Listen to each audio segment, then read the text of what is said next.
সিলেটে বাংলাদেশ জামায়াতে ইসলামীর নায়েবে আমির মাওলানা দেলোয়ার হোসেন সাঈদীর গায়েবানা জানাজা অনুষ্ঠিত হয়েছে।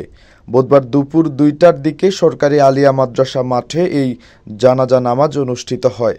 জানাজায় অংশ নেয় জামায়াতের বিপুল সংখ্যক নেতাকর্মী। এ সময় নেতাকর্মীদের সরকার বিরোধী বিভিন্ন স্লোগান দিতেও শোনা যায়। জানাজাকে কেন্দ্র করে আলিয়া মাদ্রাসার আশেপাশের এলাকায় সতর্ক অবস্থান নেয় পুলিশ।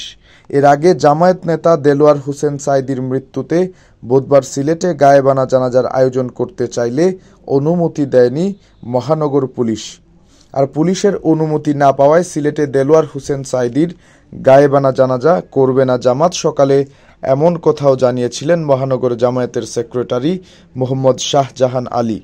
মুক্তিযুদ্ধের সময় হত্যা, অপহরণ, নির্যাতন, ধর্ষণ, অগ্নিসংযোগ, লুণ্ঠন, ধর্মান্তর করা সহ মানবতা বিরোধী অপরাধের ৮টি অভিযোগের মধ্যে ২টি অভিযোগে আন্তর্জাতিক অপরাধ ট্রাইব্যুনাল দেলোয়ার হোসেন সাঈদীকে মৃত্যুদণ্ডের আদেশ দেন। পরে তার আবেদনের পরিপ্রেক্ষিতে সুপ্রিম কোর্টের আপিল বিভাগ তার মৃত্যুদণ্ডের সাজা কমিয়ে আমৃত্যু কারাদণ্ডের আদেশ দেন। এতদিন ওই সাজা ভোগ করছিলেন দেলোয়ার হোসেন সাঈদী।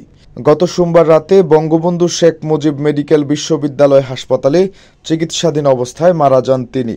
তার বয়স হয়েছিল ৮৪ বছর। সাঈদী জামায়াতে ইসলামীর নায়েবে আমির ছিলেন।